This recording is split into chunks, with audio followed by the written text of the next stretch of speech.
నమస్తే. రెండు తెలుగు రాష్ట్రాల్లో జరుగుతున్న పరిణామాలపై తక్షణం స్పందిస్తున్న వారిలో చలసాని శ్రీనివాస్ గారు ఒకరు. వారు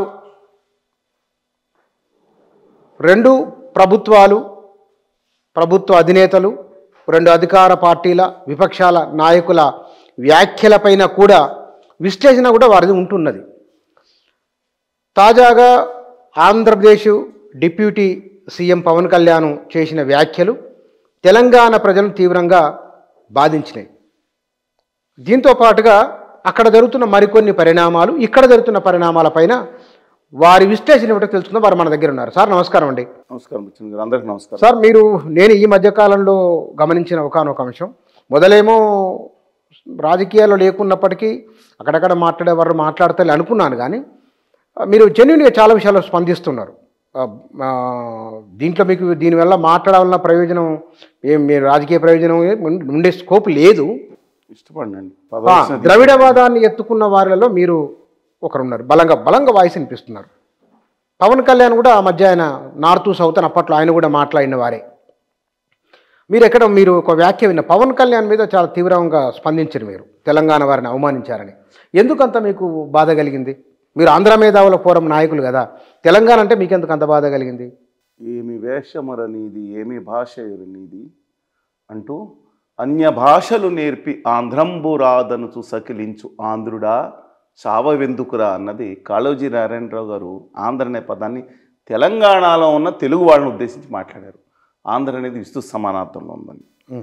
అలాగే బమ్మెరపోతన్న విషయంలో సోదరుడు దేశపతి శ్రీనివాసు లేకపోతే రసమయ్య బాలకృష్ణ గారు వీళ్ళందరూ కూర్చున్నప్పుడు కూడా ఆయన ఆదికవి ఆయన మాకేమో ఆదికవి కాదని చెప్పాను. నేను ఎందుకు అన్నయ్య నేనేమన్నా తీసుకున్నా? బమ్మెరపోతన ఆదికవి పెట్టుకోండి, తెలుగు జాతి ఒకటి బమ్మెరపోతన రాసింది ఏంటన్నాను. శ్రీమద్ ఆంధ్ర మహాభాగవతం. కావాలంటే వనం జాలానేశ్వరరావు గారు పెద్దవారిని అడగండి. నేను జోక్ చేయట్లా, కావాలంటే మీరు చూసుకుంటా, పేరే ఉంది కదా. అదే నేను అన్నాను. అందుకే నాకేం అన్నయ్య కాకపోతే నాకు తెలుగు చేతి ఒక్కడికి ఉండాలి. అన్నయ్య నేను ఎత్తు మీద ఎత్తుకుంటానా? మమ్మల్ని పోతనే ఎత్తుకుంటాను. నాదేముందండి. మోతన్ గారి ఇంటికి వెళ్ళి వచ్చాను. రాచకొండ దగ్గర ఇల్లు ఉంది. రాచకొండ కోట పక్కన పాత ఇల్లు ఉంది. ఇప్పుడు కొంచెం రివైవ్ చేసింది గవర్నమెంట్. ఎవరిల్లు? బమ్మెర పోతన్ గారు కొంతకాలం కాదు రాచకొండ కోట దగ్గర బయట ఉన్నారు. అక్కడ పోమ వస్తుంది. గుడి కూడా ఇంట్లో వెనకాల చిన్న గుడి కట్టు ఉంది. నేను నాకు తెలుగు జాతి మొత్తం కావాలండి. మూడోది, తెలంగాణలో గొప్పగా పేరొందిన చారిత్రాత్మక రచయిత, పరిశోధకుడు, లేదంటే ఒక కవి, సాహిత్యవేత్త అంటుకుంటే సురవరం గారు, సురవరం ప్రతాప్ రెడ్డి గారు. ఆయన రాసింది ఆంధ్రుల సాంఘిక చరిత్ర. ఆదిలాబాద్ జిల్లా నుంచి చెన్నై వరకు ఆంధ్రులు తెలంగాణ సాహిత్య చరిత్ర రాయలేదు ఆయన. అందుకని ఆంధ్ర మేధావుల ఫోరం అంటే మీరు తెలుగు వారి మేధావుల ఫోరం ఖచ్చితంగా చెప్తున్నాను నేను. రెండోది, నేను శ్రీకాకుళంకి వెళ్ళి అక్కడ వరకు తిరిగాను, కోయంబత్తూరు వరకు తిరిగాను, బరంపురం వెళ్ళి వచ్చాను. బరంపురంతో నాకు ఛత్రపూర్ వెళ్ళాను, తెలుగు వెళ్ళాను. నేను అక్కడ ఉన్నాను, చాలా కాలం ఉన్నాను. ఓకే. అందువలన సోలాపూర్లో ఎంపీ వాళ్ళ మనవడు, నా ఇద్దరు మనవడు, సాధు గారు చేశాడు రెండు సార్లు, మన కొంచెం గారు చేశాడు. వాళ్ళకి 4 రోజులు అయింది కలిసి మేము 2 సార్లు తెలుగు వాళ్ళు మేయర్లు దాని ఉన్నారు. అక్కడికి వెళ్ళి అక్కడ నేను 2 ఏళ్ళు ఉన్నాను. అందుకని నేనే ఉన్నానండి. ఇది ఎక్కడా చూడలేదు నేను. కానీ తెలంగాణలో వందలాది ఆంధ్ర గ్రంథాలయాలు, శ్రీకృష్ణ దేవరాయంధ్ర గ్రంథాలయం, గ్రంథాలయం, వరంగల్ వెళ్ళొచ్చాను నేను. ఇప్పుడు పేరు మార్చి ఉండొచ్చు, ఆంధ్ర సారస్వత మండలి నారాయణ రెడ్డి గారు. ఏమైందంటే అండి, 1969లో కొందరి చర్యల వల్ల ఆంధ్ర అనే పదాన్ని, ఆంధ్రప్రదేశ్ ఏర్పడింది కాబట్టి ఆంధ్ర రాష్ట్రం ప్రదేశ్ కాదు, 1953 ఆంధ్ర అనే పదం వచ్చింది. అదర్వైజ్ మొత్తం ఆంధ్ర సంఘాలన్నీ తెలంగాణలో 99% ఉన్నాయి, కోస్తా రాయలసీమలు ఇవన్నీ. ఓకే. నేను సత్యం పోనే నిజాం యొక్క దుర్మార్గమైన పాలనకు వ్యతిరేకంగా గళం ఎత్తింది. దొడ్డి కొమరయ్య కామ్రేడ్ త్యాగం చేసింది ఆంధ్ర రాష్ట్ర మహాసభ తరఫున. నిజాం ఆంధ్ర రాష్ట్రం అని పెట్టుకోమన్నాడు ఆ రోజు. ఆంధ్ర అంటే నిజాం గారు, అల్లంపల్లి వెంకటరామారావు గారు అందరూ ఇక్కడ వివేకవర్ధిని సంస్కార సభలో 1920లో హిందీలో మాట్లాడుకున్నారు, ఉర్దూలో మాట్లాడుకున్నారు, మరాఠీలో మాట్లాడారు. తెలుగు వాళ్ళు మాట్లాడుతూ ఉంటే తెలుగుగా బేడంగి అంటే బయటకు వచ్చి అవమాన భారంతో వచ్చి ఆంధ్ర మహాసభ పెట్టారు. నేను అందుకే అన్నాను ఇవాళ నేను ఇది అయి ఉండొచ్చు. నేను ఎక్కడికి వెళ్ళినా బాలకృష్ణ గారు కనపడతారు. విధానాల్లో ఆయన కావచ్చు, నేను ఒక్కటి ఉండొచ్చు. వ్యక్తిగత గౌరవాలు ఎప్పుడు పోగొట్టుకోలేదండి. కరెక్ట్. ఇప్పుడు ఈ విషయానికి వద్దాం ఇక. సరే, మీరు అన్నారు కాబట్టి ఆంధ్రలో పెట్టారు కాబట్టి. ఎందుకంటే మీరు ఆంధ్ర మేధావుల ఫోరం, అవునండి, అంటే ఒక ఏదో ఒక చారిత్రక సందర్భంలో ఆంధ్ర, హైదరాబాద్ స్టేట్ 2 స్టేట్లు ఉన్నాయి. అవునండి, మీరు ఆంధ్ర మేధావుల ఫోరంగా తెలంగాణ ఉద్యమంలో మీరు కనబడ్డారు. 52లో పుట్టలేదు, పుట్టలేదు కదా. మొన్న జరిగిన తెలంగాణ ఉద్యమంలో చలసాని శ్రీనివాస్ గారు ఆంధ్రప్రదేశ్ రాష్ట్రం ఉమ్మడి రాష్ట్రంలోనే పుట్టాను. నాకు హైదరాబాదే రాజధాని ఉండగానే పుట్టాను. 56 ఇప్పుడు తెలంగాణలో ఉన్న చాలా మంది ఉమ్మడి రాష్ట్రంలో పుట్టిన వాళ్ళే. 2056 తర్వాతే పుట్టాను. అందువల్ల నవంబర్ 1 తర్వాత పుట్టాను. సరే, కమింగ్ బ్యాక్ టు పాయింట్. రాష్ట్ర విభజన సమయంలో విభజన కోరుకున్న బుచ్చన్న గారు ఒక మాట అన్నారు నన్ను.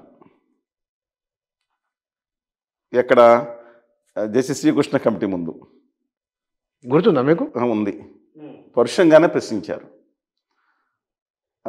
సరిగ్గా లేక్ వ్యూ గెస్ట్ హౌస్ అప్పుడు. ఎగ్జాక్ట్లీ 2010. రాష్ట్రం మొత్తం మీద 2 రాష్ట్రాల్లో మొట్టమొదటిగా శ్రీకృష్ణ కమిటీ నెగోషియేషన్స్ అనబడి సంప్రదింపులు ప్రారంభించింది నాతోనే. తర్వాతే ఏ పార్టీ, కాంగ్రెస్ పార్టీ కవిత గారు ఎవరు వచ్చినా తాళ్తోనే, తెలంగాణ సంస్కృతంలో లేదా తర్వాత వ్యవసాయాలకు వచ్చారు. నాకు మీ మీద కోపం రాలేదు. మీకన్నా కొంతమంది ఎక్కువగా మాట్లాడితే నేనేమనుకున్నా అంటే, నేను అన్న తమ్ముళ్ళు ఏదన్నా అనుకోండి, పోనీ తమ్ముడు అన్న విడిపోతాన్న తమ్ముడు కోపంతో ఒక మాట మాట్లాడు. సరే, కొన్ని వాస్తవాలు ఉంటే కొన్ని అవాస్తవాలు నమ్మొచ్చు. నా అభిప్రాయం ప్రకారం నేను కలుపుకోవాలనుకున్నాండి. పెద్ద హృదయంతో ఉండాలి కదా, ఖచ్చితంగా ఉండాలి కదండి, అది గౌరవం. అందుకనే నేను వాళ్ళకి బోయినపల్లి వెంకటరామారావు గారు చనిపోతే కరీంనగర్ వెళ్ళినా గౌరవంగానే ఉంటారు. కానీ ఇవాళ ఏం జరిగిందంటే, కేసీఆర్ గారు లాంటి వ్యక్తి అండ్ కంపెనీ, బీజేపీలో కొంతమంది నాయకులు కూడా దుర్మార్గంగా కోస్తా రాయలసీమ వాళ్ళని బూతులతో, అసహ్యంగా కూడా ఈ విధంగా మాటలతో తిట్టడం అనేది బాధించింది. నేను కొండ లక్ష్మణబాబు పూజ గారితో తెలంగాణ ఉద్యమ సందర్భంలో అప్పుడు చెప్పిన మాట ఏమిటంటే, సీమాంధ్ర నుంచి హైదరాబాద్కు వచ్చిన వారు ఎవరైనా సరే, ప్రజలు ఎక్కడైనా ఒకటే, ఇక్కడ తెలంగాణ వనరులపైన ఆధిపత్యం చెలాయిస్తున్న వారిపైనే వ్యతిరేకత అన్నా సరే, ఇవాళ రాక్షసులు ఎవడు పుట్టినా వాళ్ళు లంగా, ఖచ్చితంగా లంకలో పుట్టిన వాళ్ళు రాక్షసులు కాదు, లంగా అనే పదాలు కూడా వాడారండి. ఎందుకంటే మనం కేసీఆర్ కూడా తిట్టింది కదా, కేసీఆర్ తిట్టాడు ఎక్కువ, కేసీఆర్ కూడా తిట్టింది కదా. కేసీఆర్ ఎన్ని మాటలు అన్నారు ఆయన? కాదండి, కేసీఆర్ దయచేసి కేసీఆర్ గారిని కానీ అంత దారుణంగా ఇప్పుడు ఎందుకు తిట్టలేదు సార్? మీరు యూట్యూబ్ లో చూడండి సార్, ఎన్ని ఇప్పుడు ఆనాడున్న ఆంధ్రప్రదేశ్ తెలుగుదేశం వాళ్ళు కాదు ఎన్ని మాటలు మాట్లాడారు. ఏ నాయకుడు తప్పుతో బూతులతో మాట్లాడిన సందర్భాలు ఏదో 1,00,000 కూడా ఉంది, 100,00,000 నిష్పత్తిలో, అది కాదు.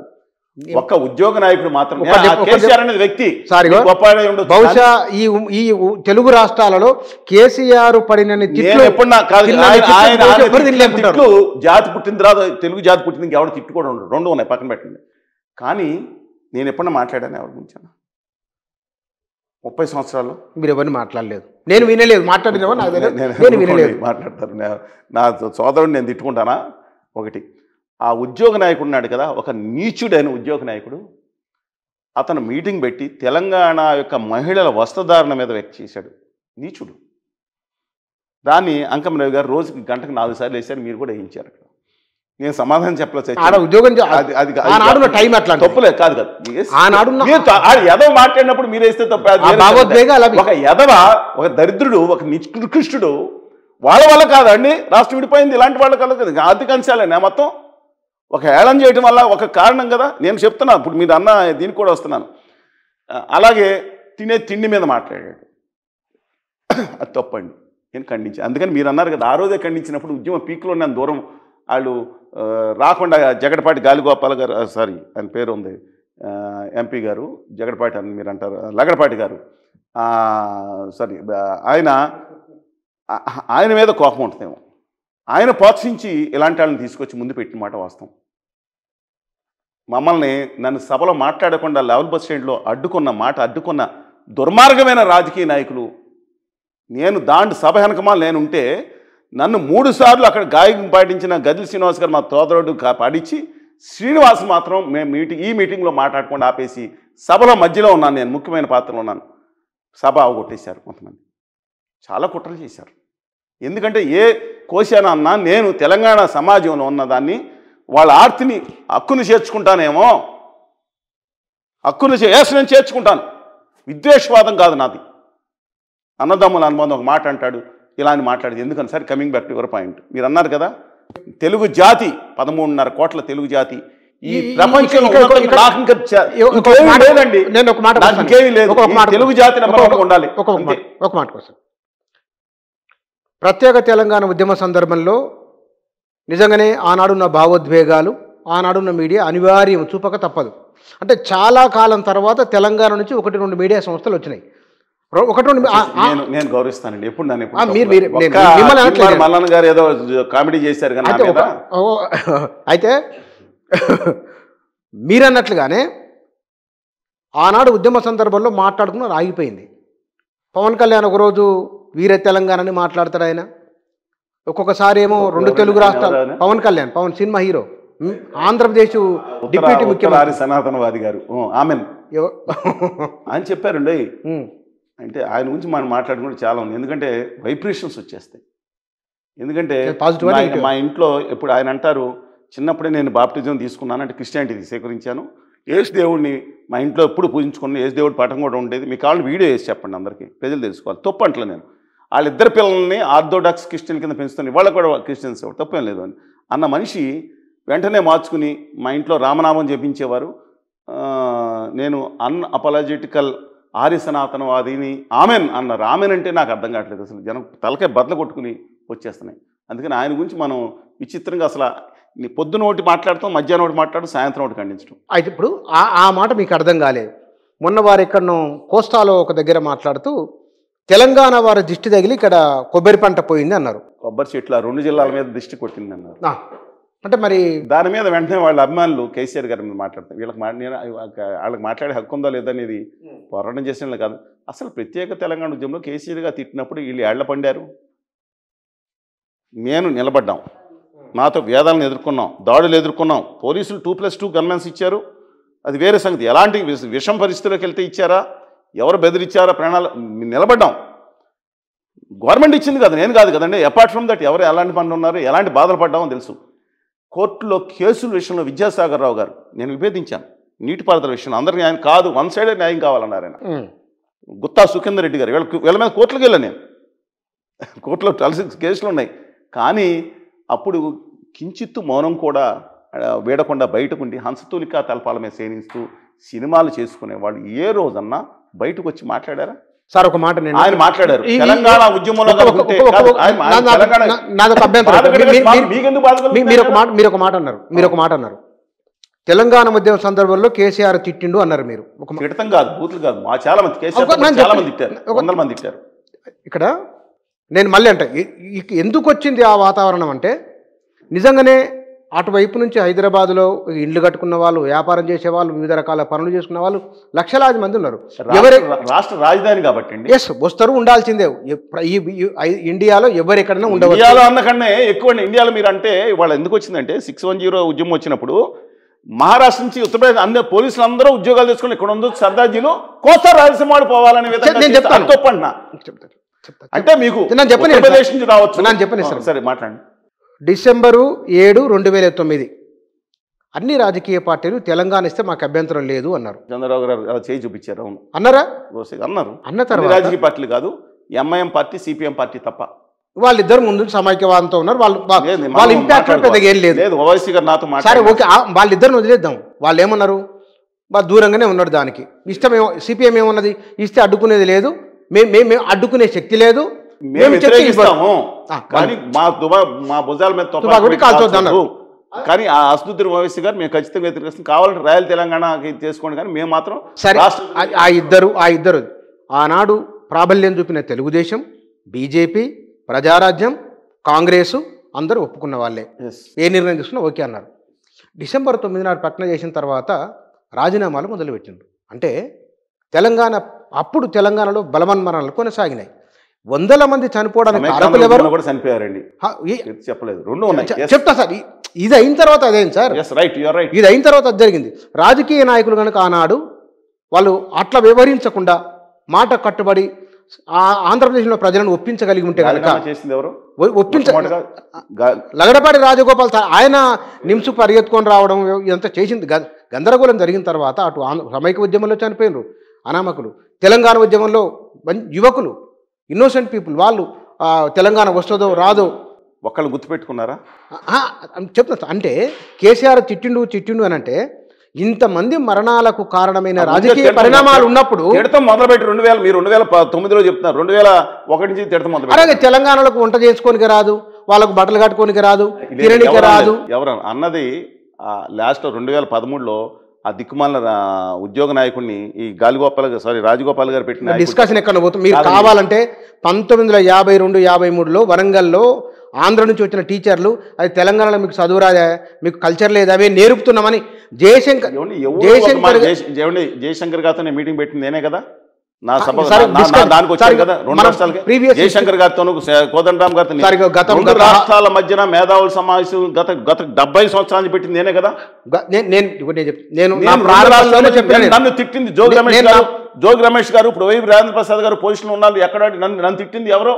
2 రాష్ట్రాల మధ్య మాట్లాడింది నేను మీ గురించి నేనే చెప్పిన ఏమని, మీరు ఒక మానవతావాదిగా స్పందిస్తున్నారు, ఈ స్పందించే వాళ్ళు సమాజంలో నానాటి తగ్గిపోతున్నారు, పార్టీలకు అతీతంగా రాష్ట్రాల స్పందన ఉందని నేను చెప్పాను. నేను మీకు ఇప్పుడు సరే తెలుగు వారికి 2 రాష్ట్రాలని ప్రజలుగా అందరూ కలిసే ఉన్నారు, ఇబ్బంది ఏమి లేదు, మరింత బాగుండాలని కోరుకుందాం. కానీ అధికారంలోకి వచ్చిన తర్వాత కూడా ఎక్సెప్ట్ స్టే ఇన్స్టెంట్స్ చాలా చక్కగా ఉన్నారు. ఏ పార్టీ అయితే నాకేంటండి, కేసీఆర్ గారు నేను మాసం పర్లేదు, హరీష్ రావు గారు తెలంగాణ రాష్ట్రం వచ్చిన తర్వాత స్టే ఇన్స్టెంట్స్ జరిగిన మాట వాస్తవం కదా. కానీ ఒక అడ్వకేట్ని కొట్టి చచ్చిపోతే ఆ పోలీసు ముఖ్యమైన వాళ్ళందరూ వచ్చి దయచేసి వాళ్ళకి న్యాయం చేద్దాం, కేసులు పెట్టి లోపలేద్దాం, కానీ దీన్ని ఇప్పుడు ఈ టైంలో రైజ్ చేస్తే ఇంకా ఇబ్బందులు అవుతుందంటే అనేక విధాలుగా సరే ఆయన పక్కన పెట్టండి, స్టే ఇన్సిడెంట్స్ జరిగిన మాట వస్తాం. కేసీఆర్ కు అభిమాన సంఘం ఏర్పడేది ఆంధ్రప్రదేశ్ ఇక్కడ ఏంటంటే నేను టీఆర్ఎస్ సభ్యత్వం లేదు, నాకు నేను కేసీఆర్ తెలంగాణతో కలవలేదు చెప్తున్నాను నేను మీకు. ఎందుకంటే ఇంటర్వ్యూ చూసే వాళ్ళ తెలంగాణ రాష్ట్రం వచ్చి ఉండేది కాదు, ఇప్పుడు ఇంటర్వ్యూ చూసే వాళ్ళకు కూడా ఏంటంటే నేనేదో ఇక్కడ తెలంగాణ సందర్భం వచ్చింది, పవన్ కళ్యాణ్ చేసిన వ్యాఖ్యలు బాధించినాయి, మీరు బాధపడ్డారు కాబట్టి మనం మాట్లాడుకుంటున్నాం. ఇక్కడ ఆగుదాం. కళ్యాణ్ గారు ఆయనకేం గోదావరి జిల్లాలో ఆయన పుట్టారు, కొన్నాళ్ళు ఉన్నారని తెలియదు. నేను గోదావరి జిల్లాలో పాలకొల్లులోనే నేను చెప్తాను, పుట్టింది కూడా ఏలూరులో పుట్టినా, పాలకొల్లు. నేను గోదావరి జిల్లాలో పుట్టాను, పెరిగాను, పట్టాలు కూడా తీసుకుని, డిగ్రీ పట్టా కూడా తీసుకుని అక్కడే మమేకం అయ్యాను. నాది 40 సంవత్సరాల నుంచి కూడా 44 సంవత్సరాల నుంచి ఓటుకు కూడా అక్కడే ఉంది, నేను వినియోగించుకుంటున్నాను. ఈవెన్ శాసనమండలి ఎన్నికల్లో కూడా, మున్సిపల్ ఎన్నికల్లో కూడా ఉన్నాను. 4 రోజుల క్రితం మా డాక్టర్ కృష్ణరాజు గారి పోతే మిగతా ఎంతమంది వచ్చారు తెలియదు, కానీ అక్కడే ఉన్నాను. మా ఇల్లు ఉంది అక్కడ వాటర్ ప్లాంట్లు పెట్టాను. చెప్తున్నానండి, నేను వరదలు వచ్చినప్పుడు, సహాయ కార్యక్రమాలు వచ్చినప్పుడు వీళ్ళేం షో బిజినెస్ చేయలేదు, నేను చేయవలసిన కార్యక్రమాలు చేస్తున్నాను, రాష్ట్రం అన్ని ప్రాంతాలతో సహా. కమింగ్ బ్యాక్, ఇవాళ మాట్లాడిన బాట ఎందుకు బాధించిందంటే, నాకు 2 ప్రాంతాల ప్రజలు సుఖంగా ఉంటే ఆయన కేసీఆర్ గారిని అంటే నాకు అబ్జెక్షన్ లేదు, సమాజాన్ని అన్నట్టు మాట్లాడారు చూసారా, బాధ కలిగింది. కానీ బాధపడాల్సింది మేము, మీకెందుకంటే బాధ అంటున్నాను నేను. ఎందుకంటే ఆయన వచ్చి ఇక్కడ తెలంగాణలో వచ్చి నేను తెలంగాణ నాయకుడిగా ఉండుంటే ఆ రోజు ఉద్యమం ఆంధ్ర వాళ్ళకి, ఆంధ్ర నాయకులు చుక్కలు చూపించేవాడిని అన్నారు. ఇక్కడ తెలంగాణ పుట్టుంటే ఎంత అద్భుతంగా మాట్లాడారండి ఆయన. అసలు కోస్తా రాయలసీమలో అన్యాయం జరుగుతున్నప్పుడు ఒక్కరోజు బయటకు వచ్చారని తిడుతున్నప్పుడు, నీటి వరదలు అన్యాయం జరుగుతున్న ఒక్కరోజు బయటకు వచ్చారు. హంసతూలిక తలపల మీద సేవించిన వాళ్ళ ఫ్యాన్స్ ఒకటి వ్యాఖ్యలు చేస్తే చేసుకోండి, ఈ వ్యాఖ్యలు కూడా ఎవరైనా చేసుకుంటే వాళ్ళ సంస్కారం ఏదైతే ఉందో, తల్లిదండ్రులు పెంచిన సంస్కారం చెందుతుంది వాళ్ళ వ్యాఖ్యలకి. కింద బూతులు వేసేవాళ్ళు చాలామంది ఉంటారు కదా, వాళ్ళు పెంపకం చేసేది వాళ్ళ ఫ్యాన్స్ని అడుగుతున్నాను. ఆయన జీవితంలో ఏంటంటే స్పందించింది, పొద్దున్న మాట సాయంత్రం పోనే విభజన అయిన తర్వాత హక్కుల కోసం మేము మొదలు పెడితే ఇవాళ మునికోటి అనే ఆయన చనిపోయాడు. అలాగే అనేక మంది చనిపోయారు. అంతకుముందు సమైక్యాంధ్రలో చనిపోయిన ఒకే ఒక విగ్రహం ఆవిష్కరించింది వెనకపల్లి నేనండి. ఆంధ్రప్రదేశ్లో సమైక్యాంధ్రలో 100 మంది చనిపోయినా ఒకే ఒక విగ్రహం జరిగింది, మిగతా చోట్ల వేసాను, ఒక్కళ్ళు ఖండించలేదు. వీళ్ళకి కేసీఆర్ గారికి 550 మంది కనీసం గుర్తుంచుకున్నాడు. తెలంగాణ సమాజం తన కోసం త్యాగం చేసిన వాళ్ళని గుర్తుంచుకుంది, ఒక్కడు కూడా గుర్తుంచుకోలేని నీచ నికృష్టమైన అధమాధమ రాజకీయ నాయకులు అని చెప్పనాలని నేను. ఒక చెత్త సమాజం తమ జాతి కోసం, తమ ప్రజల కోసం త్యాగం చేసిన వాళ్ళని గుర్తుంచుకున్న సర్టిఫికేట్ కూడా ఇవ్వలేని ఆ రాజకీయ పాలకులు అందరూ కూడా ఒకే గాడిని కట్టారని నేను అన్నా. సరే, అలాంటిది కళ్యాణ్ బాబు గారు ఎవరు పాలన సాగించుకుంటే ఎవరు భాష ఆయన తెలంగాణ ప్రత్యేక తెలంగాణకు అనుకూలమాది. ఎందుకంటే ఆయన చెప్పారు 2009లో మీరు ఆయన అవమానిస్తే బాగుండదు. ఎందుకంటే ఆయన ఇక్కడ పుట్టి ఉంటే బాగుండు. నేను కూడా అలా అన్నాం, ఎక్కడ పుట్టినా జన్మభూమి ఉన్నా కర్మభూమి ఏదైనా అందరూ బాగుండాలని కోరుకునేవాడు నేను. ఆయన ఆంధ్ర నాయకులు నిలదీస్తా అన్నారు, కానీ కోస్తా రాయలసీమకి వచ్చి మనం ఏమన్నా తెలుసా, తెలంగాణ వాళ్ళు మన తరిమేశారు ఆంధ్ర వాళ్ళని. తప్పు కదండి, మీరు అది ఎందుకు గమనించారు? అక్కడికి వచ్చి రెచ్చగొడతాం. దేనికండి రెచ్చగొడతాం? ఎవరు తరిమేశారు? రాజగోపాల్ గారిని చేసి ఉండొచ్చు, లేకపోతే ఇంకొకరు చేసింది, తప్పే, అది నేను కాదంటలేదు. కానీ ఎవరు తరిమేశారు? ఆయన ఓటకుతో సహా ఆయన జీవితం వచ్చినంతా హైదరాబాద్లోనే కాదు ఉండేది. నేను నెలకి 25 రోజులు నాకు ఉంటాను, 5 రోజులు హైదరాబాద్లో ఉన్నది చెప్తున్నాను, రాష్ట్రం అంతా తిరుగుతూ ఉంటాను. అది ఆయన మాట్లాడారు, ఎంత రెచ్చగొట్టేశారండి అక్కడ ప్రజలు. మీకు తెలియట్లేదు, అంత తెలంగాణ వారి మీద అంత రెచ్చగొడతాం. ఎవరో తన్ని తరిమేసింది? ఒకటి నాకు గుర్తున్న ఓటి రతనాల వేన నా తెలంగాణ. నేను దాశరథి గారితో ఒకటే స్టేట్మెంటు, బహుశా అది 2010 సంక్రాంతి సందర్భంగా ఉస్మానియా యూనివర్సిటీలో మీటింగ్ అయితే ఆనాడున్న విద్యార్థి నాయకుడు పిడమెడితే ఒక మాట అన్నాడు, మీరు కనుక తెలంగాణ కట్టుకుంటే ఆంధ్రాకి వెళ్ళే వారు తిరిగి రారు అన్నారు తప్ప ఆ తర్వాత ఇంకెవరు ఏమనలేదు. ఆయన అది ఒక్కరోజు అన్నమాట, అది ఆవేదనతో అన్నమాట. మీ మీద దేహశుద్ధి తప్పదని నా మీద కూడా రవి గారు వార్నింగ్ ఇచ్చాడు. ఎవరు? రవి గారు పిడమడిలోని మాట్లాడుతుంటే ఇచ్చారు, కనపడ్డారు. అంటే వ్యక్తిగతంగా అన్నాని చాలా ఏమండి, విధానాల్లో వైరుధ్యం ఉండొచ్చండి, వ్యక్తిగత విలువలు కోల్పోకూడదండి, మనుషులను రెచ్చగొట్టకూడదండి. నేను కలిపి మాట్లాడతాను అంటే అటు కేసీఆర్ గారు ఇట్లా లగడపాటి గారి మీద మధ్యలో మేము ఉండిపోవాలా? కానీ మీకు మిత్రులే కదా, ఎందుకు ఆయన పేరు పదే మర్చిపోతున్నారు? మర్చిపోతుంది, ఎందుకంటే మధ్యన రాజకీయాలు లేరు కదండి. వ్యాపారంలో పూర్తిగా జార్ఖండ్లో అక్కడ మైన్స్ తవ్వుకుంటున్నారు. ఆయన ఇష్టం అయింది, పర్వాలేదు. కానీ వ్యాపారం బాగా జరుగుతుంటానే బ్రహ్మాండంగా ఆయన. కానీ మాట మనిషి కదా, రాజకీయాల్లోకి రానున్నా రాలేదు. ఆయన వచ్చిన ఆ రోజు మీరు ఊరుకోండి మాట్లాడతారు, మళ్ళీ ఆ సామెత చెప్తే మళ్ళీ బాధపడతారు. కానీ కొంతమంది ఆ సామెత చెప్పకూడదు. ఎందుకు చెప్పండి, బాధపడి కాదు, వేరే సామెత ఎందుకులేండి. కానీ మైల్డ్గా అందువల్ల ఆయనకు వచ్చిన ఏముంది అక్కడ బుడిది. 2014 వచ్చి కోస్తాలో కాంగ్రెస్ పార్టీ కంటే జనం చీకొట్టి మొహం కొట్టిపై బయటికి పంపించేవారు. ఏముంది, అదేం లేదు. పైగా వాళ్ళ తమ్ముడు గారు సరే ఏదైనా అయిపోయింది ఏదో. కానీ ఆయన చేసిన ఆయన రెచ్చగొట్టిన విధానం అని చూసారా, అది నాకు నచ్చలేదండి. ఆయన ఒక దుర్మార్గుడు, ఆయన ఒక చెత్త వ్యక్తిని ప్రొజెక్ట్ చేసి ఇవాళ విడగొడతానికి సహకరించాడా లేదా అనేది చాలా దుర్మార్గం కదా. సరే, కమింగ్ బ్యాక్ పాయింట్, దిష్టి తగిలింది ఎక్కడో ఎవరికో తెలుసండి. ఇవాళ ఈయన మాట్లాడింది తెలంగాణ ప్రజల దిష్టి, పాపం ఆంధ్రప్రదేశ్ ప్రజలు, ఆయన పాపం ప్రజల్లో తిరగరు కదా. అసలు ఎమ్మెల్యేలు కూడా కలవడానికి అది చాలా కష్టం. కాబట్టి ఎమ్మెల్యేగా దీనిము కందుల దుర్గేష్ గారు కలవట్లేదు. కందుల దుర్గేష్ గారు ఉన్నారు. ఆయన ఫ్యామిలీ చాలామంది తెలియదండి, గొప్ప ఫ్యామిలీ, రాజకీయం నుంచి వచ్చాడు. ఎప్పుడు కూడా ఎవరినో తప్పుగా ఒక మాట అన్న వ్యక్తి, లేకపోతే బొలిశెట్టి శ్రీనివాస్ గారు ఇలాంటి వాళ్ళు చాలామంది ఉన్నారు. చాలా మంచి వాళ్ళందరూ నేను తప్పను, ప్రజలతో కలిసి ఉంటారు వాళ్ళు. వాళ్ళ నాయకుడు ఎమ్మెల్యేలకు అపాయింట్మెంట్ కూడా లేని పరిస్థితులు ఉన్నాయని లేదా ఎంకరేజ్ చేసుకోండి. ఆ ప్రజలు ఇలాంటి ప్రజలు ఎక్కడ తిరుగుతారు తెలంగాణ? అయ్యో పాపం, వాళ్ళకి అన్యాయం జరిగింది, వాళ్ళకి అవధానం అభిశ్రమ ఇస్తేనండి. దిష్టి తగిలింది వీళ్ళ దిష్టి. నేను అడుగుతున్నాను, మీ దిష్టి తగిలింది ఏమన్నా విశాఖపట్నం స్టీల్ ప్లాంట్కి? విశాఖపట్నం స్టీల్ ప్లాంట్ కోసం కేటీఆర్ గారు, హరీష్ రావు గారు, ప్రవీణ్ కుమార్ గారు, సాంబశివరావు గారు, వెస్లీ గారు, స్వయాన ముఖ్యమంత్రి రేవంత్ రెడ్డి గారు అయితే వెళ్ళి అక్కడ మీటింగ్ పెడితే కావాలని తెలంగాణ సమాజం అయ్యో అన్యాయం అయిపోయిందంటే ఎవరిది ఎవరు ఎంత అసహ్యంగా మాట్లాడుతున్నారు, దాని మీద దొంగ మాటలు మాట్లాడుతూ ఉన్నారు.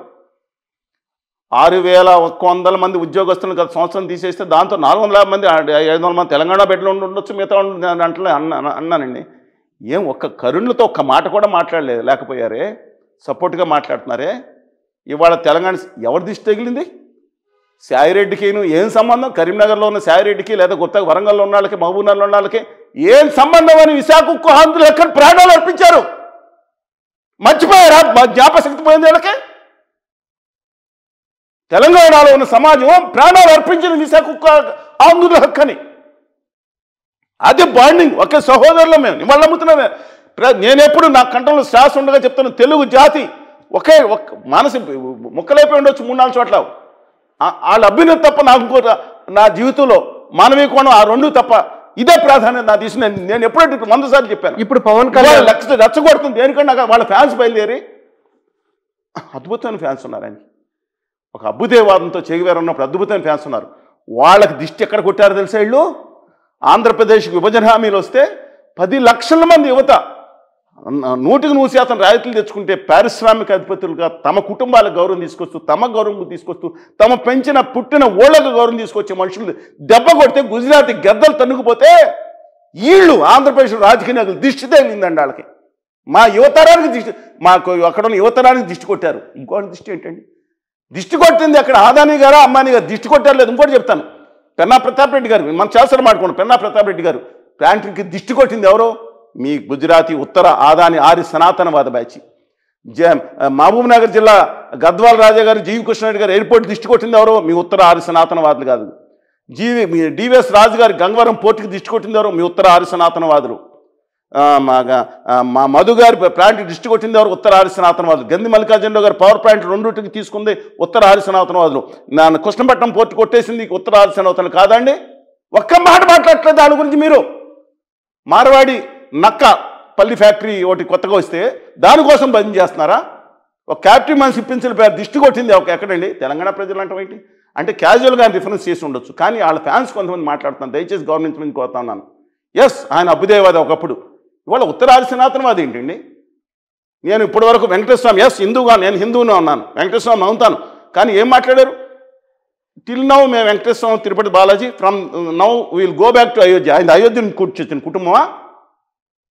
వెంకటేశ్వర స్వామిని అవమానించడానికి ఏం హక్కు ఉంది? వీడియో ఏంటి అది? అలా ఒక అభిమానం ఉండొచ్చు, సైకో ఫ్యాన్సీ ఉండొచ్చు ఫ్రాన్స్కి.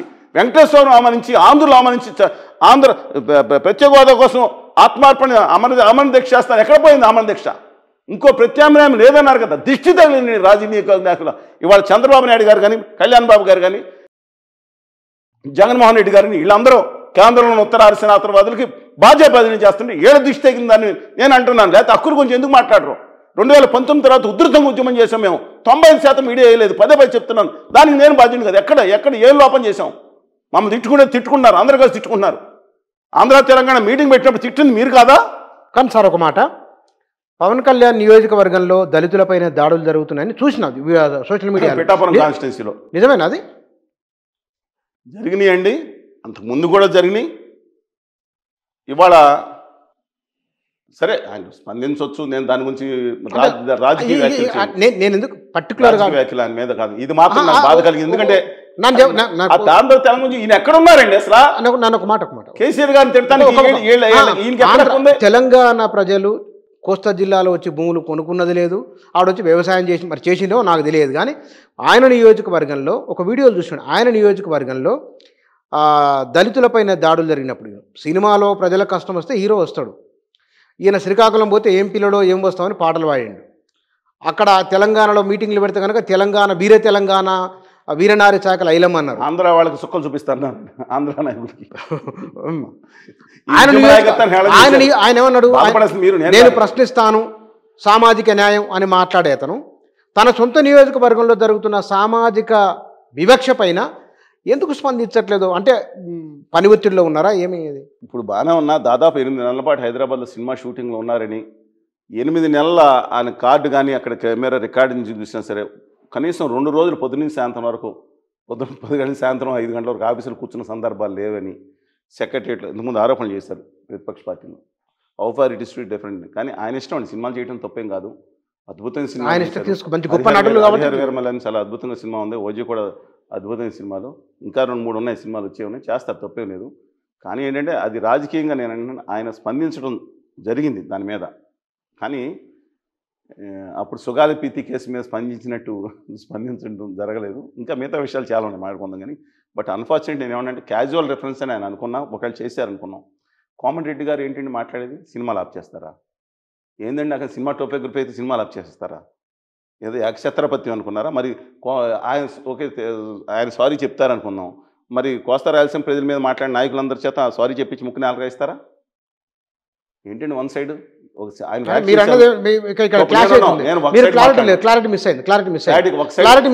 ఆయన మాట్లాడితే సారీ చెప్పాలి, మరి తెలంగాణ నాయకులందరి చేత సారీ చెప్పిస్తారా కోమటిరెడ్డి గారు? అంటే ఎప్పుడు చెప్పాలి సారీ? దేనికి? డేట్లు ఇద్దరు ఆల్ డిసైడ్ చేసుకున్నాం. అది కాదు రాజకీయాల్లో ఉన్నారు. శ్రీనివాస్ గారు మీరు జంప్ ఇటువైపు వచ్చారు. మళ్ళీ తెలంగాణ ప్రజల బ్యాన్ అంటే నేను అది కూడా ఎవరు మొత్తం సినిమాలంటే ఆయన ఒక్కని సినిమాల విషయంలోనే వాళ్ళు అంటున్నట్లుంది నేను బహుశా. ఒప్పుకోను, ఎందుకంటే నేను కోమరెడ్డి గారితో మాట్లాడతా. మాట్లాడండి. ఆయన తీసుకెళ్ళి ఫోన్ చేయండి హరిహర ఇప్పుడు. వీరమల సినిమా, ఫోన్ చేయండి ఇప్పుడు. ఫోన్ చేయండి ఇప్పుడు మరి. హరిహర వీరమల సినిమా, మీరు ఫోన్ చేయండి ఒకసారి. హరిహర వీరమల సినిమా ఉంది కదా ఆయనకి. అవును సార్, మీరు ఫోన్ చేయండి, అడగండి మరి. ఎందుకండి మీరు ఎందుకు బ్యాన్ చేస్తున్నారు ఏమిటి అని అడగండి, చూద్దాం ఏమంటారు, తెలుస్తుంది కదా. అంటే ఆయన ఎందుకు ఆ మాట అనాల్సి వచ్చింది. నేను చూసిన స్టేట్మెంట్ చూసిన అందరి సినిమాలు అనలేదు, తెలంగాణ ప్రజలను అవమానించారు కాబట్టి అని వారు అన్నారు. వారే కాదు, మంత్రులు ఉన్న పొన్నం ప్రభాకర్, కోమటిరెడ్డి వెంకటరెడ్డి, ఇంకా ఇంకొంతమంది మంత్రులు వారందరూ అన్నారు ఆ మాట. ఎవరండి? మంత్రులందరూ కూడా ఆయన వ్యాఖ్యలను తప్పు పట్టిండ్రు. తెలంగాణ ప్రజలను అవమానించడం ఇది ముమ్మాటికి ఈ పద్ధతి కాదని చెప్పారు అందరూ. ఏదండి మరి మాట్లాడండి, ఏమంటారు చూద్దాం. సరే మాట్లాడతాను, చేస్తాను. కాదు ఆన్లో ఉంచండి, ఎందుకంటే తెలియదు కదా, ఫోన్ చేస్తే మాట్లాడదాం మనం. అంటే మీరు వాడు అనడాన్ని సరే సైలెంట్ తీసాను. సరే కమింగ్ బ్యాక్, నేను ఏంటంటే ఆయనకి గనక హరిహర వీరమల అని సినిమా వచ్చింది, అది 4 సార్లు ఒకే రోజు వేసి చూపిస్తాను, లేదా అత్తారింటి దారిది, అప్పుడు ఆయన ఈ సినిమా మా గ్రహించి డెఫినెట్గా ఒప్పుకుంటారు. మీకు అర్థం వ్యంగ్యంగా అన్నాను అనుకోండి, సినిమాల మీద ఎందుకండి, అవసరమైతే కళ్యాణ్ గారు ఉచితంగా సినిమాలే చూపిస్తారు. ఆయన అన్నారు కదా, నాకు తేడా వస్తే ఉచితంగా సినిమాలు చూపిస్తాను. సినిమాల మీద అనవసరం, సినిమాలుగా గమనిద్దాం. కానీ ఆయన తెలంగాణ సమాజాన్ని అవమానించినట్టు ఏ సినిమా తీయలేదు ఏ రోజు కూడా. ఆ మాట ఎవరు అనలేదు కదా. అందుకని సినిమాల మీద ఏ మాట అయితే అన్నారో దాని సినిమాలు ఎవరో ప్రొడ్యూసర్ తీస్తే దాని గురించి ఎందుకండి, అది తప్పు అంటా నేను. సినిమా నేను అనేది మీరు గౌరవం మాట్లాడతాను. సినిమాలు గౌరవించుకున్నాం. పొన్నం ప్రభాకర్ గారు మాట్లాడారు, ఆయన ఇలా కాదండి అలా చేయడం కరెక్ట్ కాదని మాట్లాడారు. సరైనది కాదన్నారు, సహజమైన స్పందన అది. అవును, తప్పు ఆ మాత్రం ఉండాలి, బట్టిగా తప్పులేదు. కానీ ఒక ప్రాంతాల మధ్య ఉద్దేశాన్ని తెచ్చగొట్టే ఉద్దేశాన్ని ఏదైతే ఉందో దాన్ని వ్యతిరేకిద్దాం. ఎక్కడైనా సరే ఇవాళ తెలుగు జాతి ఇవాళ ఇద్దరు కలిసి పోరాడాల్సిన విషయాలు చెప్తాను. సింగరేణి కాలేజీని భూగర్భంలో చేసుకుని దాన్ని గోమా వ్యాపారులకు అప్పచెప్పేటట్టు ఉంటే కనుక ఖచ్చితంగా వ్యతిరేకంగా నిలబడాలి. తెలుగు బిడ్డ అయితే విశాఖ స్టీల్ కర్మాగారిని అమ్మేస్తున్న తెలుగు బిడ్డ అయితే మనం కలిసి పోరాడాల్సిన విషయాలు ఉన్నాయి. ఎందుకండి ఇవాళ తెలంగాణకు జరుగుతున్న దారుణం అన్యాయం, 11.5 సంవత్సరాల నుంచి అన్యాయం జరుగుతుంటే దాని మీద తెలుగు బిడ్డగా గళమెత్తాల్సిన కళ్యాణ్ గారు ఎందుకు గళమెత్తట్లేదు? ₹1 కోటి తెలంగాణకు బడ్జెట్ బహుశా ఆయన తెలిసి ఉండదు. ఆయన హరిహర వీరమల్లో ఆ రోజు బిజీగా ఉండి ఉంటారు. తెలంగాణలో ఆయన గుర్రం వేసుకెళ్తున్న సినిమాతో అద్భుతం అండి, మీరు చూడాలి ఒకసారి. తెలంగాణలో ₹1 కోటి పెంచి బడ్జెట్లో, రైల్వే బడ్జెట్లో పెంచి వీళ్ళ ఉత్తర ఆర్య సనాతనవాద గుజరాతీ బ్యాచ్, ఎందుకంటే ఆదాని గారు వాళ్ళిద్దరు మనుషులు ఈ దేశాన్ని శాసిస్తుంది, అది ఏకచిత్తాధిపత్యం, అశ్వమేధ యాగం వదిలిపెట్టారు. ఆ అడ్డొచ్చిన సాధించుకుని వెళ్ళిపోతామే. నేను అడుగుతున్నాను, ₹1 కోటి పెంచితే మీకు కనపడలేదండి? మరి తెలుగుదేశం పార్టీ కూడా తెలంగాణలో ఉంది కదా.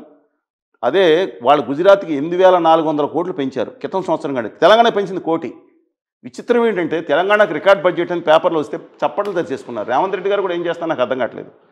ఆ 2 రాష్ట్రాలకి కలిపి 61,000 కోట్లు కేటాయించి మన రాష్ట్రాలకు 14,000 కోట్లు, తెలంగాణకు అది 5,337 కోట్లు కూడా కేటాయించలేని పరిస్థితులు ఉంటే ఎందుకని మాట్లాడట్లేదు సమాజం? కృష్ణా జలాల విషయంలో 2 రాష్ట్రాలకి నమ్మక ద్రోహం చేస్తుంటే ఎందుకు మాట్లాడట్లేదు సమాజం? చాలా బాధగా ఉంది. తెలుగు జాతి ఒక్కటే వాల్సిన తరుణం ఇది. ఆయన సినిమాలు తీస్తుంది ఎలా సినిమాలు తీయాలి తెలుసా? ఇవాళ ఉత్తర ఆర్య సనాతనవాదం మీద, మగధ సామ్రాజ్యం మీద జయించిన కోటిలింగాలు, బహుశా ఆయనకు తెలిసి ఉండదు కోటిలింగాలు ఎక్కడో, కోటిలింగాల, అమరావతి, ఇప్పుడు దాన్ని కట్టకం, ఈ 2 రాజధానిగా పరిపాలించిన ఆంధ్ర శాతవాహనులు మగధ సామ్రాజ్యం జయించారు. ఇప్పుడు ఢిల్లీ లేదండి, 1000 మంది కూడా ఉన్నారు అస్తినపురంలో. మగధ సామ్రాజ్యం జయించి వచ్చిన చేతులు గుర్తు తెచ్చుకోండి. గుజరాత్ని జయించారు ఆంధ్రులు, ఆంధ్ర శాతవాహనులు, తెలుగు వాళ్ళు ఒకటే కదా, ఏదైతే ఏమైంది జయించారు, గుర్తు తెచ్చుకోండి. ఎందుకంటే ఆత్మగౌరవాన్ని తీసుకెళ్ళి తెలుగు వాళ్ళంతా ఒకటే, ఢిల్లీలో తాకట్టు పెడతారు కొంతమంది తీసుకెళ్ళి. ఇప్పుడు రేవంత్ రెడ్డి గారు ఎందుకు సైలెంట్గా ఉన్నా తెలియదు, మోడీ గారి మీద ఎన్నో వచ్చారు. అరే మీరు తలకిందుగా తప్ప చేసినా సరే, ఇంకొక ముఖ్యమైన విషయం చెప్తున్నాను, 80% సబ్సిడీ వస్తే 40-30 ఉచితంగా వచ్చే సెమీ కండక్టర్ ఇండస్ట్రీని తెలంగాణలో రాకుండా అడ్డుకుని పక్క రాష్ట్రాలకు ఇమ్మని చెప్పారంట. అంటే తెలంగాణలో రానివరా మోడీ గారు? తలకిందుగా తప్ప చేసిన అడ్డం కొడుతున్నారు. ఇంకోటి చెప్తాను, తెలుగు ఆంధ్ర కోస్తా రాయలసీమ ఎలాంటి సౌహార్ద సంబంధాలు ఉండాలి తెలుసా? రాజకీయంగా కాదు, ఆర్థికంగా కూడా.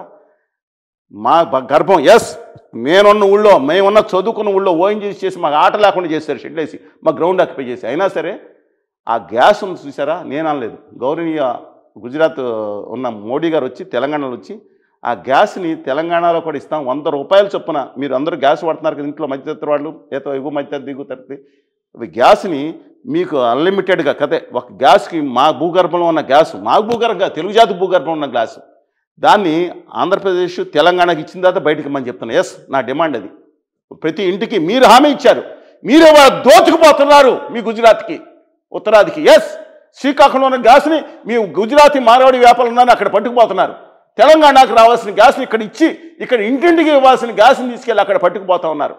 ఇంత దుర్మార్గం చేస్తూ ఉంటే తెలుగు జాతి అంటే ఖచ్చితంగా ఇక్కడ రెండు రాష్ట్రాలకే న్యాయం చేసుకుంటుంటే కలిసి పోరాడాల్సిన అవసరం. ఢిల్లీలో తలకాయ తాకట్టు పెట్టే నాయకులు కాదు కావాల్సింది మనకి, వాళ్ళ చెప్పులు మోయాల్సిన నాయకులు కాదు కావాల్సింది మనకి.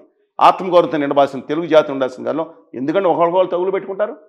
ఇవాళ ఆంధ్ర తెలంగాణ అని చెప్పి రెండు రాష్ట్ర ప్రభుత్వానికి గట్ల మీద కొట్టుకునే దిక్కుమాల పరిస్థితి కల్పించింది గుజరాతీ పాలకులు కదా. 6 నెలలలోపు రెండు రాష్ట్రాల మధ్య సమస్యలు ఉంటే పరిష్కరించాల్సి. ఎస్, ఓ తమ్ముడు, నా తమ్ముడు అండి అన్నో తెలంగాణ ఒక టీఎంసీ ఎక్కువ తీసుకుంటాడు, 1000 కోట్లు ఎక్కువ వస్తుంది ఉమ్మడి ఆస్తులు. అదే తేల్చాలి కదా, ఎన్నాళ్ళు పెడతారు అంటే అవసరం వచ్చినప్పుడల్లా వీళ్ళు రెచ్చగొడతాను. కేసీఆర్ గారు వాడుకోవచ్చు దాన్ని, రేవంత్ రెడ్డి గారు వాడుకోవచ్చు, అవతల కళ్యాణ్ బాబు గారు వాడుకోవచ్చు, చంద్రబాబు నాయుడు గారు ఆయన ఉండదులేండి ఆయన వాడుకోండి. ఎందుకంటానంటే ఆయన 2 కళ్ళు. అవతల ఇంకో నాయకుడు వాడుకోవచ్చు, లోకేష్ గారు వాడుకుంటాను చూస్తారు. ఎందుకంటే ఆయన కేవలం ఉత్తరాది సనాతనవాద ప్రభావం ఉన్నారు గట్టిగా. ఏంటండి ఇది అంటే ఇలా రాజకీయ కక్షల కోసం 6 monthsలో సెటిల్ చేయాల్సిన కేంద్రం అది ఒక ఎక్కువ వస్తే తక్కువ వస్తే ఏం పోయిందని నాకు అర్థం కాదు. సెటిల్ అవుతుంది సార్. ఒక మాట, మీరు ఆంధ్రప్రదేశ్ తెలంగాణ దేశమంతా తిరుగుతున్నాను అన్ని ప్రాంతాలు. పవన్ కళ్యాణ్ ఈ తాను డిప్యూటీ సీఎం అయిన తర్వాత పరిపాలనలో తన ముద్ర ఉన్నదా? మీరు ఎందుకంటే దీన్ని ట్రాన్స్పరెన్స్గా మాట్లాడుకుందాం. పరిపాలనలో ముందండి ఆయన ఆచరణలో ముద్ర ఆయనదైన ముద్ర ఉన్నదా? ఆయనది కూడా ఉంది. ఆయనది లేకపోతే ఆయన 4 శాఖల్లో ఏలు పెడితే ఆ ఏలు కట్ చేసేస్తారు, తోక కట్ చేసేస్తారు. మిగతా అన్ని శాఖలకి సకల శాఖ మంత్రిగా గవర్నీలు లోకేష్ గారు ఉన్నారు. గవర్నీలు కళ్యాణ్ బాబు గారు మాత్రం ఆయన శాఖలు రానివ్వరు. కానీ మిగతా శాఖల్లో ఒకసారి చెప్పడం, గట్టిగా మాట్లాడటం, సీజ్ ద షిప్ అన్నారు. అరే తిరుపతి లడ్డూల మీద మాట్లాడొచ్చారు. క్రెడిట్ మొత్తం కళ్యాణ్ బాబు గారికి చక్కగా తీసుకుంటున్నారు, ఇబ్బంది లేదు.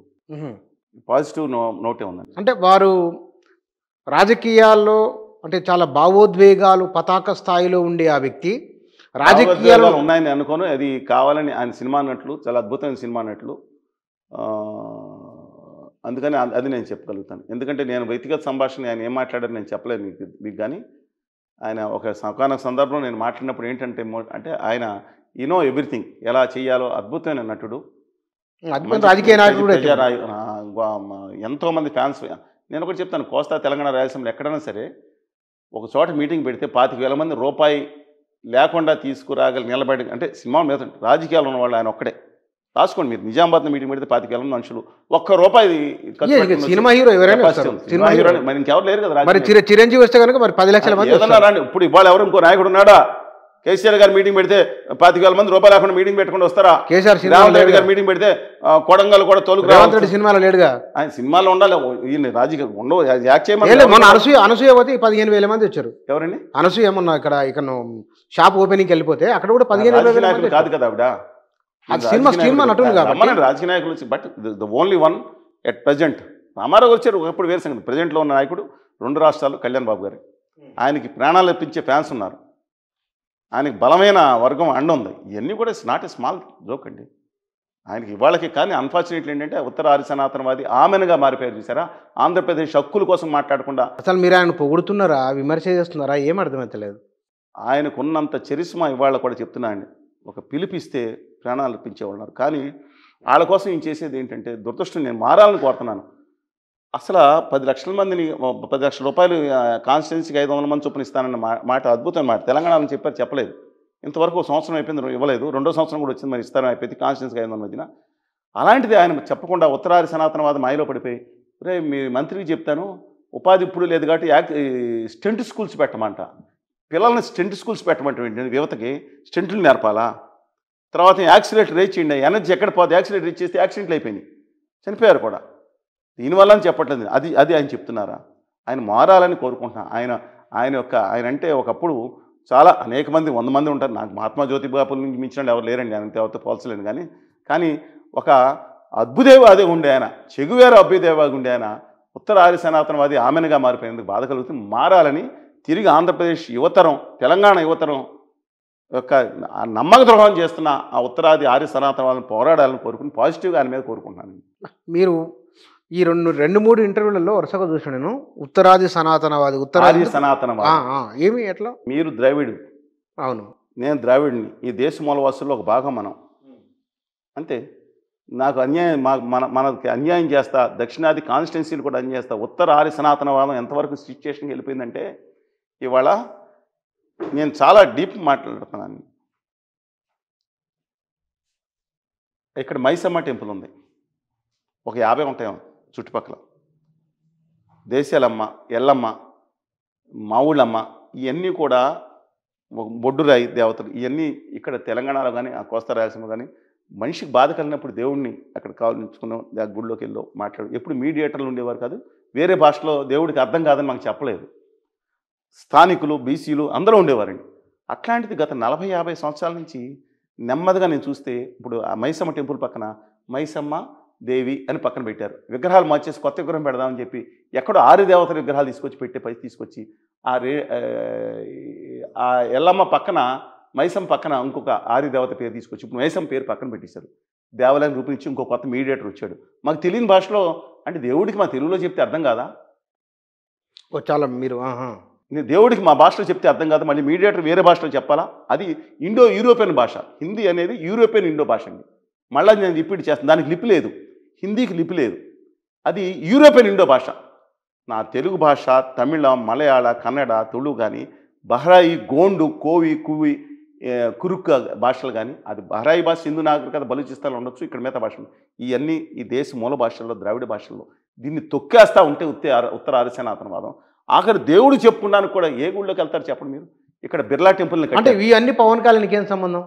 ఆయన సనాతనం అని ఉన్నప్పుడు ఒక చెప్తాను, ఆయన బాప్టిజంలో ఆయన చిన్నప్పుడే ఆయన్ని క్రిస్టియన్గా చేశారు, క్రిస్టియన్గా మారిపోయారని చెప్పుకున్నారు. ఆయన బాప్టిజం స్వీకరించాను, చిన్నప్పుడు మిత్రుడు చేశాడు అన్నాడు. వాళ్ళ పిల్లలిద్దరిని ఆర్థోడాక్స్ క్రిస్టియన్ కింద పెంచుతున్నాను కూడా చెప్పారు. నేను కాదు, వీడియో వేసి చూడండి. చిన్నప్పటి నుంచి యేసునామంతో పొట్టులు తప్ప ఆయన గుడ్డలు అన్నారు. అది కాదు, ఒక బ్రాడ్ మెంటాలిటీ. ఇవాళ మొన్న కొత్తగా మారిపోయి ఆ అపాలజెటికల్ ఉత్తరం కాదు సనాతనవాదిని ఆమెను అన్నారు. మాకు అర్థం కాలేదు. ఆంధ్రప్రదేశ్ పట్ల, మిగతా పట్ల జరుగుతూ ఉంటే అన్యాయం జరుగుతున్న స్పందించకుండా వెళ్ళిపోయాను. అయోధ్యలో ఏం మాట్లాడారో బాధ కలిగింది నాకు. అంటే పవన్ కళ్యాణ్ తెలంగాణ ప్రజల గురించి చేసిన వ్యాఖ్య కూడా బుద్ధిపూర్వకంగానే అని అనుకోవచ్చా మీరు చెప్పిన ప్రకారం? యథాలాపంగా చెప్పటం వేరు, కానీ తిరిగి ఆయన ఖండించకుండా ఆయన పార్టీ ఖండించిందంట. ఆయన స్పందించాలి, ఆయన ఖచ్చితంగా స్పందించాలి. ఇంకా ఒత్తిడి వస్తే స్పందిస్తారేమో వేరే మార్గం పెట్టి. కానీ నాకు అర్థం కాంది విచిత్రం ఏంటంటే చాలా ఇబ్బందికరంగా ఉంటుంది. ఏంటంటే అక్కడికి వెళ్ళి తెలంగాణ వాళ్ళు తండ్రి రమేశ్వరి ఏం మాట అండి అది? రెచ్చగొట్టుడు కాదా? కేరింతలు కొడుతున్నారు. వాళ్ళ అభివృద్ధి గురించి నేను మాట్లాడేది, వాళ్ళ అభివృద్ధి గురించి. ఇవాళ మత చిచ్చు, కుల చిచ్చు ఇవన్నీ కూడి పడతాయా? ఆత్మగౌరవాన్ని ఇస్తాయా? తన కుటుంబానికి ప్రతి మనిషి తన హీరో కావాలి.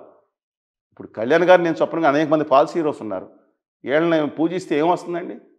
తమ కుటుంబానికి హీరో అవ్వాలని మనం చెప్పాలి తప్పితే నువ్వు యాక్సిలేటర్ ఇచ్చేయమని చెప్తే అది హీరో వర్షిప్ అండి కాదు, తప్పుదారి పడుతుంది. ఆంధ్రప్రదేశ్లో తెలంగాణతో పోల్చుకుంటే కులగజ్జి, మత విద్వేషం, ఉప ప్రాంతీయ విద్వేషం బాగా పెంచి పోషిస్తున్నారు రాజకీయ నాయకులు.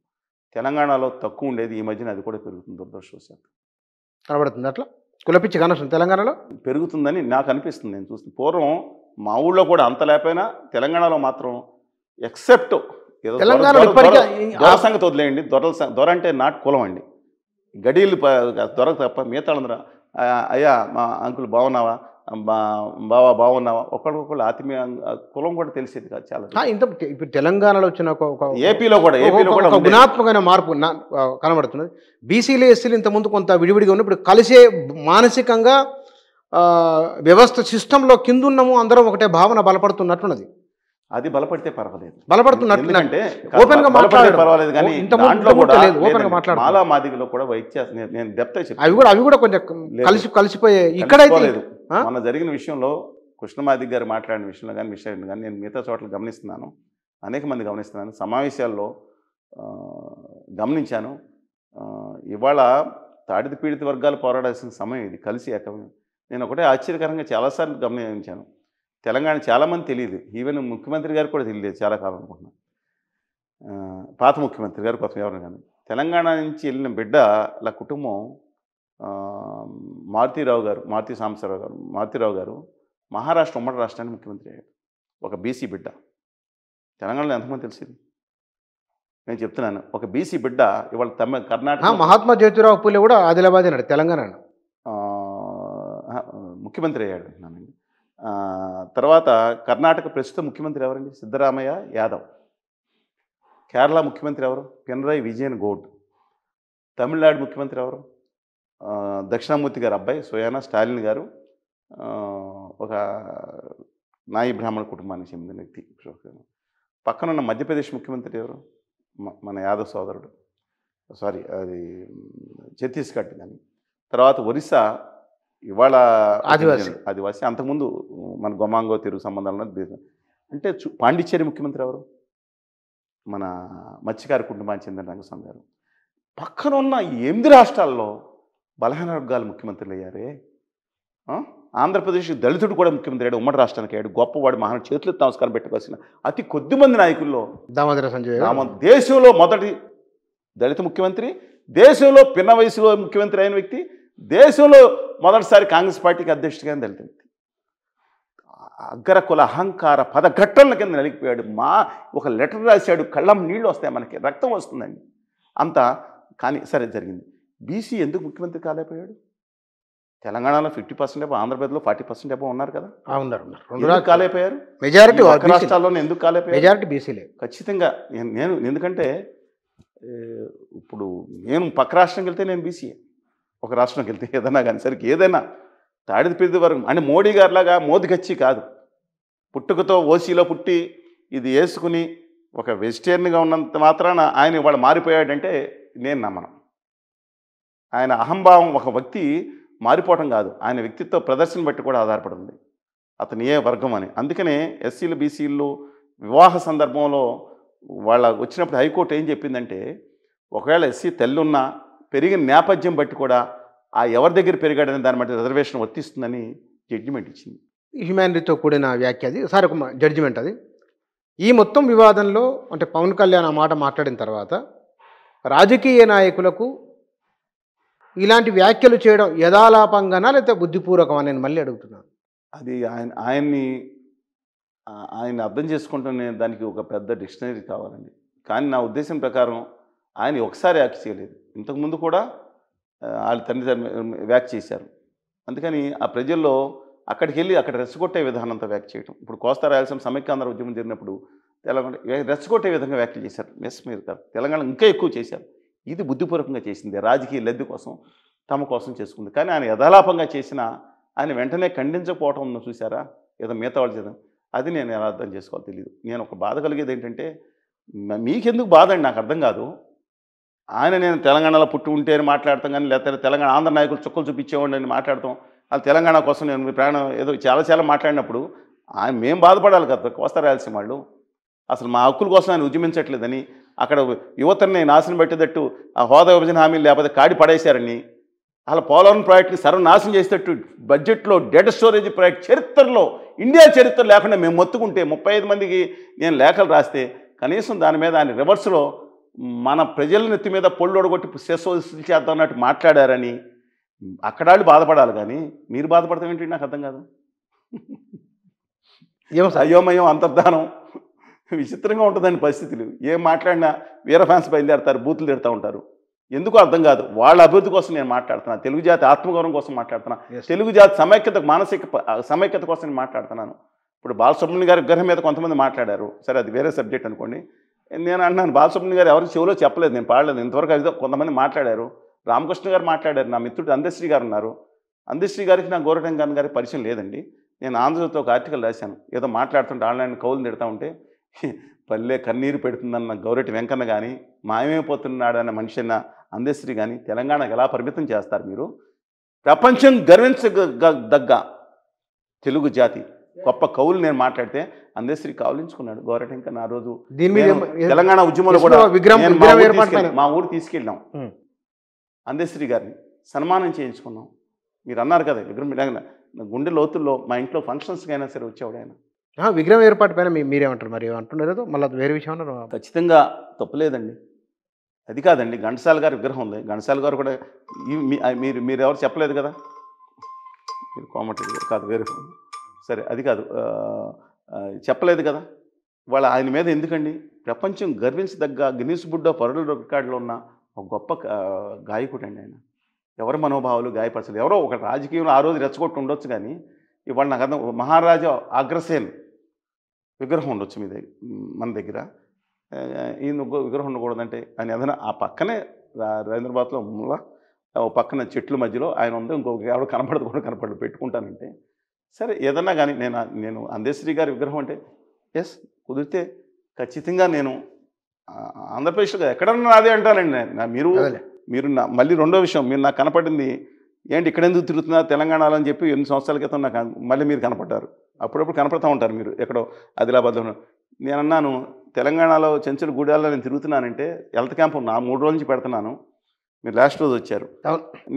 నాకు అంతా కావాలి, నా తెలుగు జాతి అంతా కావాలన్నా, నాకు ఎక్కడికైనా హక్కు ఉంది, తెలుగు జాతి అంతా కావాలి. ఎందుకంటే ఒక మాటని అందరు సోదరులు అనుకుంటాను. నాకు ఒక నాయకుడు అడిగాడు మీకేంటి ఏమని, ఒక ముఖ్యమంత్రిగా ఉన్న ప్రస్తుత నాయకుడు, నాకేం తెలుగు జాతి ప్రపంచంలో బాగుండాలి, మానవీయ కోణం, అదేంటి దానికి ఏం లిమిట్ లేదు కదా, నా జీవితం అదే అని చెప్పాను. రైట్ సార్, థ్యాంక్ యూ అండి. ధన్యవాదాలు. 2 తెలుగు రాష్ట్రాల్లో ప్రధానంగా ఆంధ్రప్రదేశ్ ఉప ముఖ్యమంత్రి చేసిన వ్యాఖ్యలు, ఆ వ్యాఖ్యల పూర్వపరాలు, ఆయన ఎందుకు అట్లా మాట్లాడవలసి వచ్చింది, ఈ వ్యాఖ్యలకు ముందు వెనుక జరిగిన కొన్ని పరిణామాలు, వాటికి సంబంధించిన అంశాలపైన వారి అభిప్రాయం ఇది. Thank you.